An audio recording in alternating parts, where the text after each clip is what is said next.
Screencast about reproductive rights and marriage equality in Ireland. Reproductive rights in Ireland. 66.4 voted yes to end the almost constitutional ban on abortion. This is such an important vote for women's dignity and bodily independence. It shows what sort of country Ireland really is, one where people care. At last, Ireland is free to create a legal and medical framework for abortion access that respects their human rights. Women will no longer be forced to continue with pregnancies regardless of the devastating impact on their lives, health and families, said Coleman O'Gorman, Executive Director of Amnesty International Ireland. Ireland have the severest reproductive rights in all of Europe. Women in Ireland were only allowed to get an abortion if they were in danger and if there were a chance that a woman could die. They were also allowed to get an abortion if medical doctors decided that the pregnancy was too dangerous. An abortion was not allowed, even if a woman got pregnant because of rape. Irish women who needed an abortion, also if they weren't allowed, had to be creative. Many of them travel out of the country to get it done where it's legal.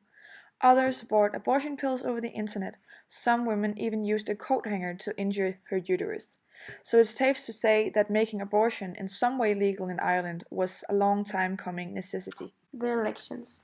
Ahead of the vote, thousands of people living abroad are returning home to Ireland to mark their ballots. 2,159,655 voted, 6,042 were invalid or blank. 1,429,981 of them were votes for the amendment, and the remaining 723,632 were against. The vote took place this year on May 25th. Here is another example on how Ireland is behind compared to other European countries. In Denmark, abortion was fully legalized in 1973, and in Spain it became legal already in 1936. Reasons why an abortion is illegal. 80% of the population in Ireland are Catholics, and the church have for many years had the power over the country, and the church has a lot of influence on the Catholics during the election. Reasons why there are yes voters. Story. There was a lot of reasons why many people in Ireland wished for the right to get an abortion. A lot of stories are about women who died because of their pregnancy. For example, the United Nations Human Rights Committee has a long call for the country's near-total abortion ban to be revoked. But the Eighth Amendment came under major scrutiny after the death of Savita Halappanavar in 2012. Halappanavar, 31, went to a hospital in grave pain. Her doctors said that a miscarriage was inevitable, but they refused to terminate her pregnancy. She died days later from sepsis and infection of the blood. At the time, her husband said he thought an abortion might save her life. Her death sent shockwaves through Ireland and led to widespread protest. She didn't get the medical treatment she needed because of the Eighth Amendment. Halappanavar's father told The Guardian this month. In 2003, Ireland passed the Protection of Life During Pregnancy Act, allowing an abortion when there is a substantial risk to the mother's life. But many thought that the change was not enough process and that having an abortion in Ireland was still nearly impossible. In September, the Irish government announced that it would hold an abortion referendum in 2018. Reasons why there are no voters. Many of the no campaigners consider abortion a human rights issue. Fetuses deserve the same protection as babies. They argue too that legalizing abortion will lead pregnant women to terminate fetuses with genetic disorders. One anti-abortion campaign features children and adults with genetic disorder and messages such as, "I was almost aborted, I'm someone, not someone's choice." The Catholic Church is also in favor of the ban, but clergy members are not leading the referendum campaigns.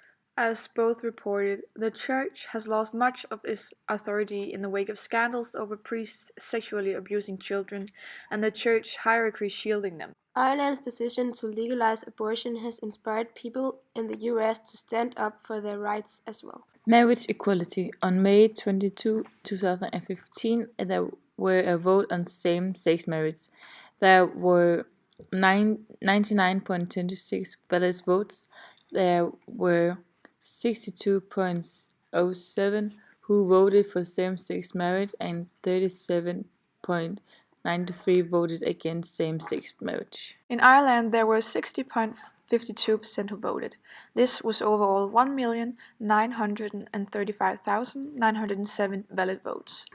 This vote dealt with the 34th Amendment of the Constitution of Ireland, which permitted marriage to be contracted by two persons without distinction of their sex. In early May, the campaign for this amendment entered its final sprint as the Archbishop Eamon Martin and other Catholic leaders had publicly spoken out against the marriage referendum. This was already a loss for the yes side because it could reach Catholics at a crucial time in the run-up and influence their decision. An even bigger public splash was made when the popular television reporter Ursula Halligan said for the first time publicly that she is a lesbian, writing about her struggle for years to come to terms with her sexuality. Her words seemed to particularly resonate with older readers, many of whom were Catholic. The last 3 weeks leading up to the vote, a series of media debates preoccupied the yes side. One particularly worrisome part of these debates was that the no side was continually bringing up issues around how children could suffer under gay marriage. Additionally, after a series of debates about how best to respond to the no side, the yes side responded forcefully to misleading information while keeping to the positive tone. They held a press conference on May 15 to disprove the accusation made by the no side. In the closing days, some of the country's most well-known politicians made public statements in favor of the referendum.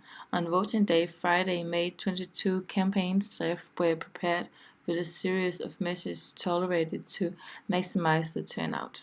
Starting the day before the vote as well as on voting day, one of the most striking uses of social media was Irish citizens who were living abroad and coming home to vote tweeted about it with the hashtag #HomeToVote. Tweets accompanied by smiling photos of people traveling back to Ireland, soon numbered in the thousands of shared supporters in May have motivated those already home to go out and vote.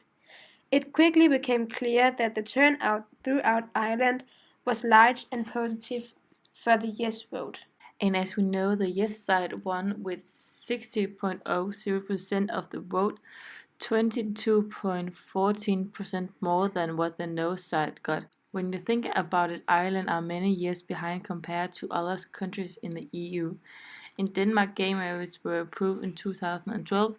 In France, it was approved in 2013, and in Spain, gay marriage has been legal since 2003. And in this picture, we can see where people voted and who voted what. And then we have some sources, which is the main sites we've been using to get our information.